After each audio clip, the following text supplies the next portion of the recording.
تو علم کا مرحلہ ہے، اور علم جب بڑھتا ہے تب انسان منزل ایمان پر فائز ہوتا ہے۔ جب انسان کے اندر علم بڑھتا ہے، کوئی انسان کسی کے اوپر ایمان نہیں رکھتا جب تک اس کے سلسلے میں ایمان نہیں، علم نہیں رکھتا ہے، یا نہیں ایسا؟ جب تک کہ کسی چیز کے بارے میں انسان معلومات نہیں رکھتا جب تک اس پر ایمان نہیں رکھتا۔ مثلا کسی شہر میں آپ داخل ہوتے ہیں، ہمیں کسی ڈاکٹر کی تلاش ہے، اور آپ بتائیے کہ جی ہاں یہاں اس شہر میں فلاں صاحب ایک اچھے ڈاکٹر ہیں، تو در حقیقت ابھی مجھے صرف علم ہوا ہے کہ یہاں فلاں صاحب مثلا پاکستان سے تعلق رکھتے ہیں یا انڈیا سے تعلک رکھتے ہیں یا یہیں کے رہنے والے ہیں، وہ بہت اچھے ڈاکٹر ہیں اور اس سلسلے میں مہارت رکھتے ہیں، حالانکہ اس قسم کے مسائل یہاں نہیں پائے جاتے، ہم لوگوں کے ملک میں پائے جاتے ہیں، یہاں تو سسٹم پورا بنا ہوا ہے۔ بہرحال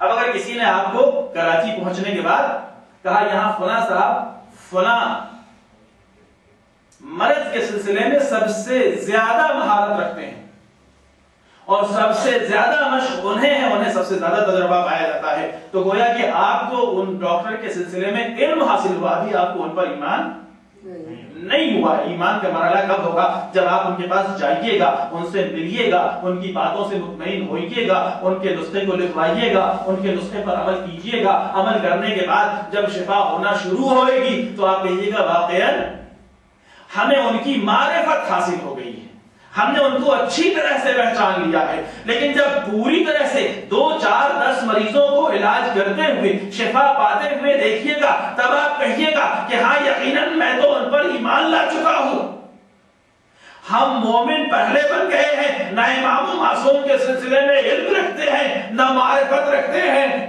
تو ہماری پہلی ذمہ داری کیا ہے؟ ہماری پہلی ذمہ داری یہ ہے کہ ائمہ طاہرین کی زندگی سے واقف ہوں، معصومین کی شخصیت سے آشنائی پیدا کریں، ان کی زندگی کے بارے میں معلومات حاصل کریں، اور معلومات اتنی حاصل کریں کہ واقعاً ان کی معرفت حاصل ہو سکے، تاکہ مرے تو جاہلیت کی موت نہ مرے، موت آئے تو جاہلیت کی موت شمار نہ ہو۔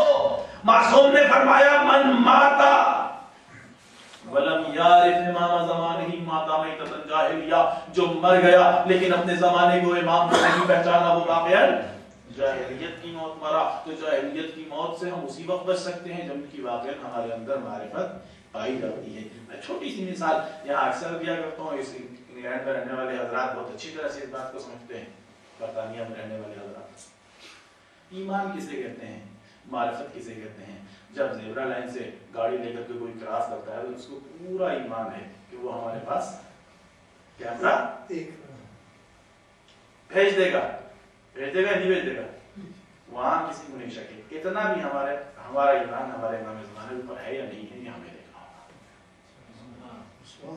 جتنا سڑک پر، چوراہوں پر، عمارتوں میں لگے ہوئے کیمرے پر ہمیں ایمان ہے، جتنی معرفت ہمیں ان کیمروں کے سلسلے میں ہے، جتنا علم ہمیں ان کیمروں کے سلسلے میں ہے، کیا ہمیں اتنا علم، اتنی معرفت اور اتنا ایمان اپنے ائمہ کے سلسلے میں پایا جاتا ہے یا نہیں پایا جاتا؟ کیا اتنا ایمان ہمیں اپنے خدا کے بارے میں پایا جاتا ہے یا نہیں پایا جاتا؟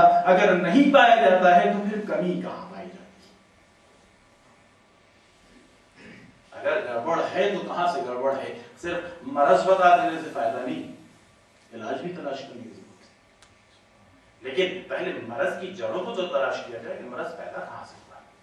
کبھی آپ نے دیکھا ہے کہ درخت سے بے موسم پتے جھڑتے ہیں؟ ایسا ہوتا نہیں ہوتا ہے؟ کبھی کبھی ایسا بھی ہوتا ہے، ورنہ با موسم تو جھڑتے ہیں پتے، کوئی خاص بات نہیں۔ ابھی کچھ دنوں پہلے آپ نے دیکھا ہوگا لوگوں کے بھی پتے اٹھے بھی نہیں، بہت ساری جگہوں پر اسی طرح پڑے ہوں گے۔ لیکن کبھی کبھی آپ نے دیکھا ہوگا کہ درخت سے بے موسم پتے جھڑا کرتے ہیں۔ یہ بے موسم جب پتے جھڑتے ہیں تو اس کا مطلب کیا ہوتا ہے؟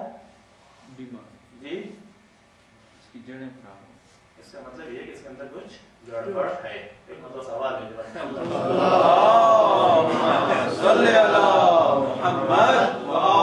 اس کا مطلب یہ ہے کہ اس درخت کے اندر کچھ نقص پایا جاتا ہے، کسی قسم کی خرابی پائی جاتی ہے۔ تو علاج کیا؟ کسی قسم کا کوئی کریم، جیل، پیسٹ لا کر اس کے پتوں اور شاخوں پر لگایا جائے گا، ایسا کیا جاتا ہے؟ اگر کسی درخت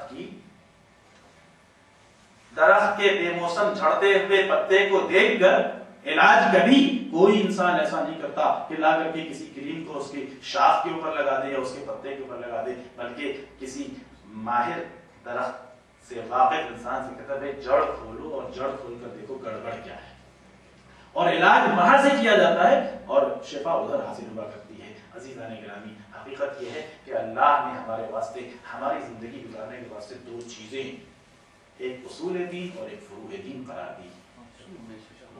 ہم عملی زندگی میں پیچھے کیوں ہیں؟ عملی زندگی میں پیچھے ہونے کا ہمارا اصلی سبب یہ ہے کہ ہم اصول دین میں کمزور ہیں۔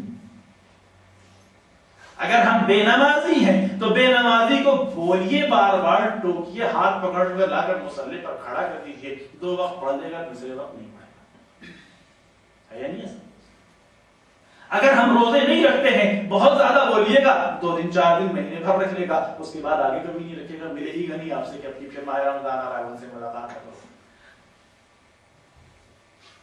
اگر ہم زکات نہیں دیتے، خمس نہیں دیتے، حج نہیں کرتے، اپنے فرائض کی انجام دہی نہیں کرتے، تو ٹوک کر کے ہم اسے اس طرح راہ راست پر نہیں لا سکتے جس طرح انہیں ہم بنیادوں سے واقف کر کے، ہم ان کیمروں کی بنیادوں سے واقف ہیں، ہم کہیں گڑبڑ نہیں کرتے، کوئی غلطی نہیں کرتے، ہم ان چیزوں کی بنیادوں سے نہیں واقف ہیں۔ لہذا جب نماز کا وقت آتا ہے، نماز میں کوتاہی کرتے ہیں، روزہ رکھنے کی نوبت آتی ہے، اس میں کوتاہی کرتے ہیں، حج و زکات کے سلسلے میں کوتاہی کرتے ہیں، اپنے فرائض کی انجام دہی کے سلسلے میں کوتاہی کرتے ہیں، اس لیے کہ نہ ہمیں خدا کی معرفت اس طرح حاصل ہے جس طرح حاصل ہونی چاہیے، نہ معصومین کی معرفت حاصل ہے، نہ ہم اس بات کا پوری طریقے سے ایمان رکھتے ہیں کہ ہمارے امام زمانہ ہمیں دیکھ رہے ہیں۔ صلوات بھیج دیں اللہم صلی علی محمد وآل محمد۔ واقعاً ان پر ایمان رکھتے ہیں تو ہماری ذمہ داری ہے کہ پہلے ہم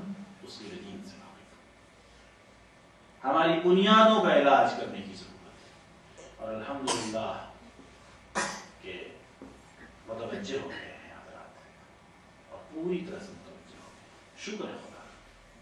میں نے یہ سمجھ لیجیے کہ زیادہ دن نہیں گزرتے، 2-3 جنریشن کے بعد سب ایک جیسے ہو جاتے ہیں، اگر آپ ذرا سے بھی توجہ ہٹائیں گے اپنے بچوں کی جانب سے۔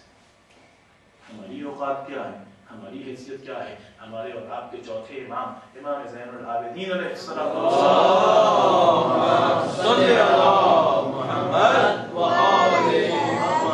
امام علیہ السلام دعا فرماتے ہیں، رب اعنی علی تربیت اولادی، پروردگار مجھے میرے بچوں کی پرورش کرنے میں مدد فرما۔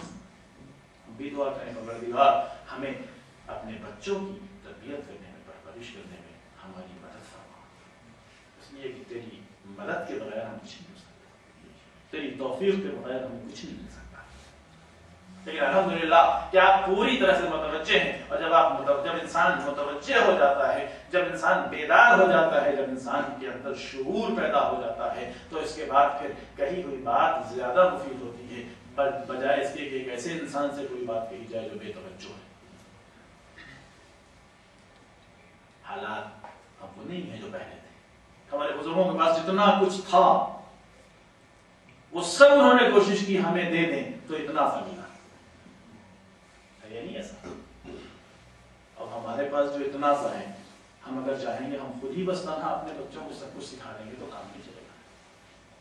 بلکہ ہماری ذمہ داری ہے کہ اپنے بچوں کو ان درسگاہوں تک لا کر پہنچائیں، ان دینی درسگاہوں تک لا کر پہنچائیں جہاں ائمہ اہل بیت علیہ السلام کی تعلیمات دی جاتی ہیں، جہاں ان کے دیے ہوئے درس بتائے جاتے ہیں۔ تو عزیزان گرامی، میں عرض کر رہا تھا کہ انسان کو علم حاصل کرنا ہوگا، علم کے بعد انسان منزل معرفت پر پہنچے گا، منزل معرفت سے گزرے گا تب وہ بنے گا مومن۔